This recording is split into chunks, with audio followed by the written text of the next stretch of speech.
If God created everything we know, then who created God? Somewhere, right now, someone is praying to something they believe has existed forever, with no beginning and no created, just always there. But stop for a second and really sit with that idea, because something about it doesn't add up. If everything around you needed a cause, the chair you're sitting on, the phone in your hand, even the star that keeps this planet alive, then why would the biggest thing of all be the one exception? This is the question that has quietly followed humanity for over 3,000 years. Kings have banned it. Priests have refused to answer it. Philosophers have lost their reputations chasing it. Entire schools of thought have split apart over how to handle it. Stay until the end, because the last theory in this video doesn't just question God. It questions the question itself. And today, we're not going to look away from it, because by the time this ends, you might not just wonder who made God.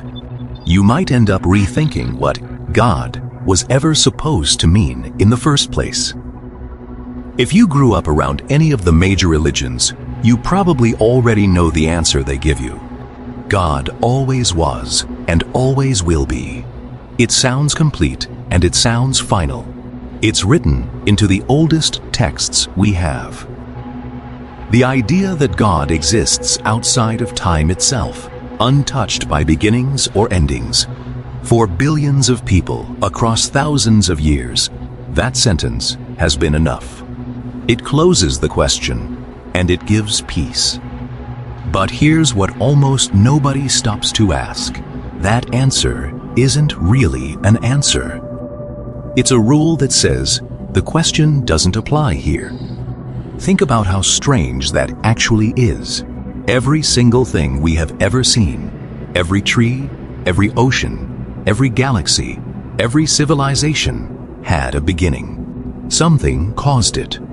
Something came before it. But then, the moment we reach the one being said to have caused everything else, the rule quietly changes. Suddenly, what caused this is no longer allowed to be asked. Thinkers have a name for this. They call God the uncaused cause, something that simply exists because it has to. The same way we say 3 + 3 = 6, without needing a deeper reason behind it. It's a clean answer. It's also, according to a growing number of philosophers, one of the oldest tricks in the history of human thought. Because if we're allowed to say God simply exists without a cause, then why couldn't the universe just exist the same way? In the 13th century, a monk named Thomas Aquinas tried to prove God exists using nothing but logic. His idea was simple, and people still teach it today, almost 800 years later. Everything that exists was caused by something before it. That thing was caused by something before that. Keep going back far enough, and you hit a problem. If the chain never stops, it never really starts.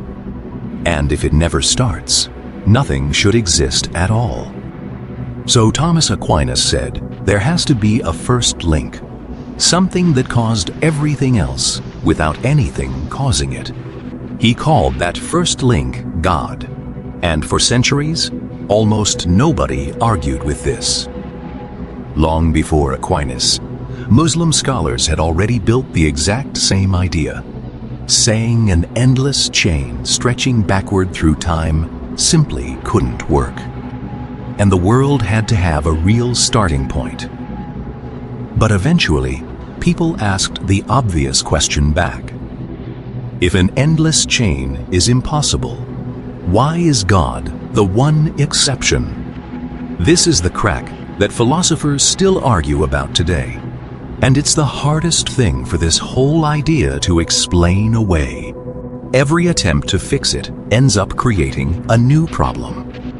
say God exists outside of time. And now you have to explain what that even means. For someone like God, who thinks, decides, and acts. Say the chain simply has to stop somewhere. And you're admitting the rule was never really a rule. It was just convenient. One thinker put it bluntly, centuries later. If an endless chain of ordinary events can't exist, then an endless, eternal being shouldn't be allowed to exist either, by that exact same logic. This is the moment the question stops being about religion and starts being about pure logic, where the story stops being about faith and starts being about a puzzle that refuses to close cleanly, no matter which way you turn it. And once that crack is open, it doesn't stay contained to religion for long. In 1677, a philosopher named Baruch Spinoza published an idea so unsettling that his own community kicked him out for it. Synagogues banned people from even speaking his name. His books were burned in some cities and quietly banned in others. What did he say that was so dangerous? He said, "Maybe we've been asking the wrong question this whole time." Spinoza called his idea causa sui, Latin for cause of itself. His claim was that God isn't some being living outside the universe, watching it from far away. God, according to Spinoza, is the universe. Not a creator standing apart from what he made, but the actual substance everything is built from, showing up in every rock, every thought, every single event. Under this idea, asking what created God becomes almost the same as asking what created existence. A question that folds back on itself, because existence is the one thing that never needed permission to be there. It's a beautiful answer. It's also a terrifying one, depending on how you were raised. Because if Spinoza is right, there was never a moment of creation. No divine hand reaching into the dark. No first spark. Just something that has always been rearranging itself, forever, with nothing outside it and no real beginning. Some call this pantheism, the belief that God and nature are simply the same thing. Others call it the most honest answer anyone has ever given, because it doesn't cheat. It doesn't sneak in a special exception for one being. It simply says, existence itself is the uncaused thing, and everything we call God or universe is just a different name for the same reality wearing a different costume. If that's true, the question, who created God, was never really answerable, because it quietly assumes a creator standing apart from what he created. And that raises something even more uncomfortable. If there's no line between creator and creation, what does that actually make us? That's not a question we can just look away from. So let's stop looking out at the universe for a second and look somewhere much closer. You are, as far as anyone has ever found, the only thing in this entire universe that can sit here and ask where it came from. Rocks don't wander. Stars don't wander. You do.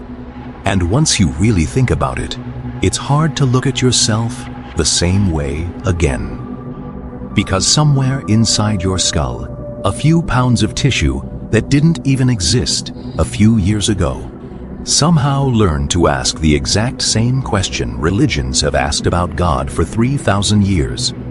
Where did I come from? Why do I exist? What was there before me?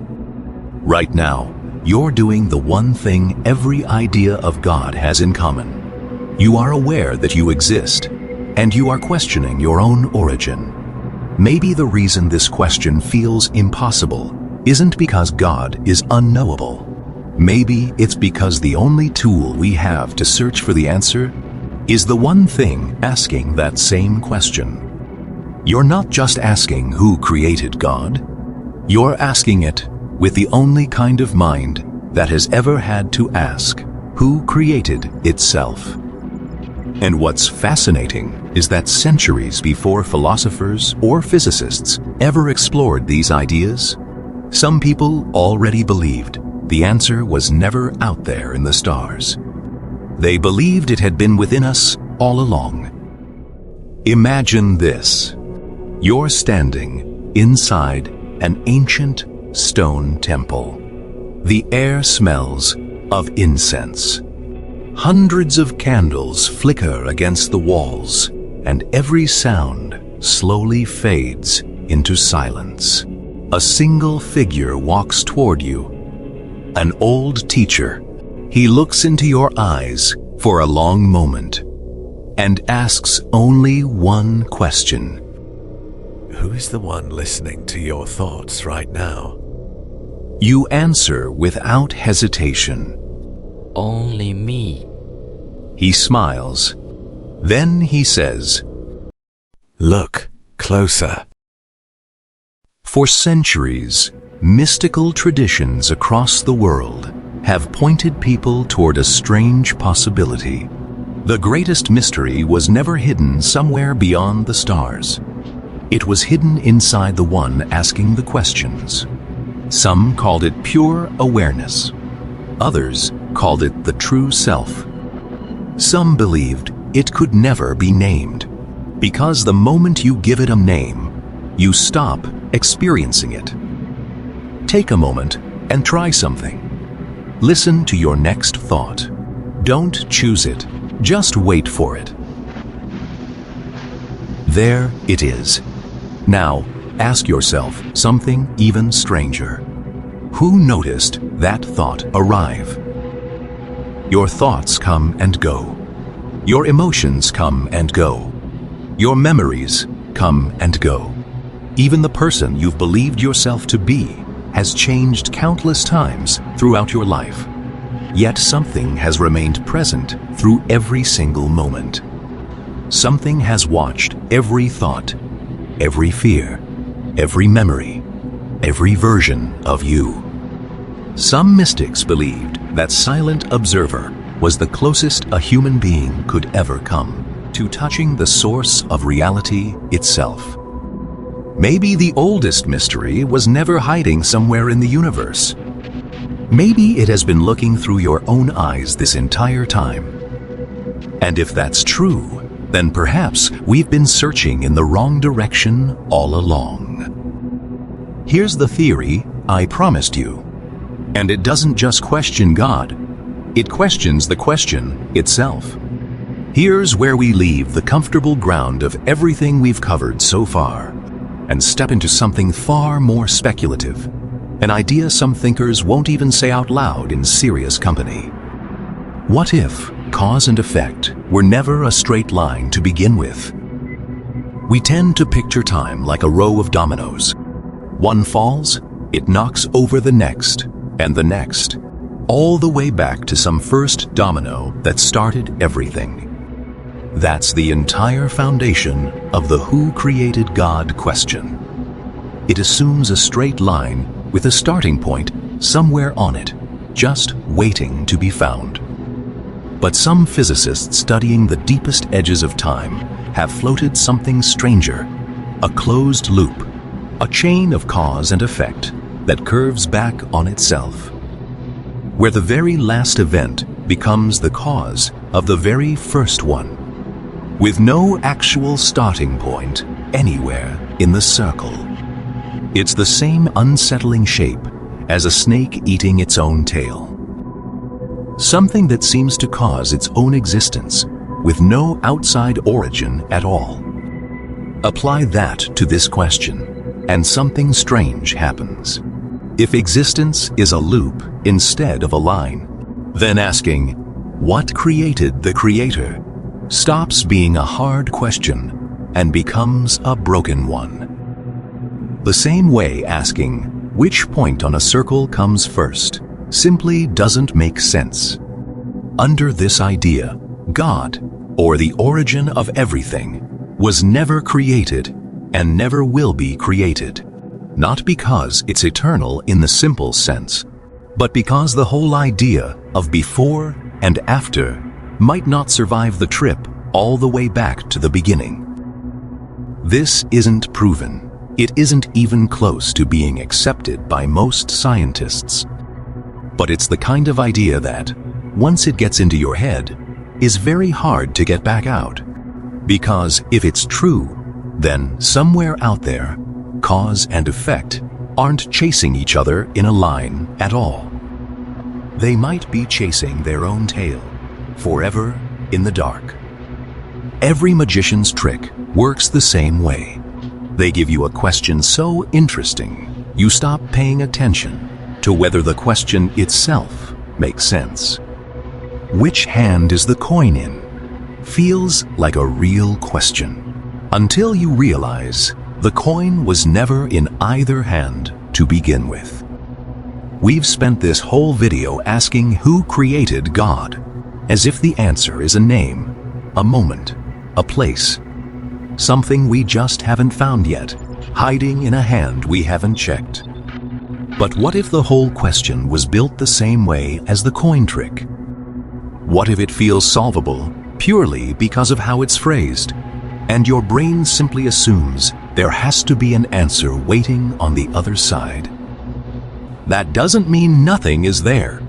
It means maybe, for the very first time, you should stop looking at the hands and start looking at the person asking you to watch them.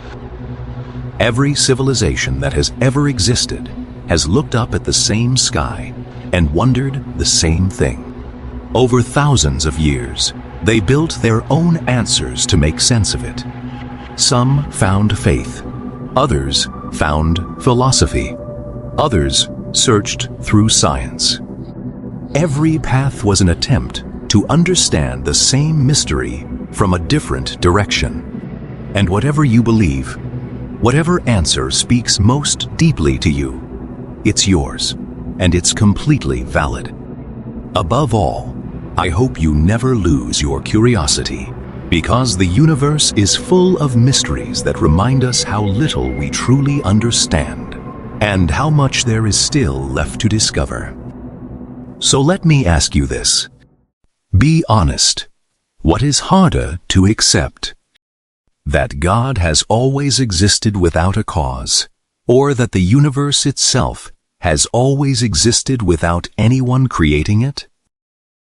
I will see you in the comments.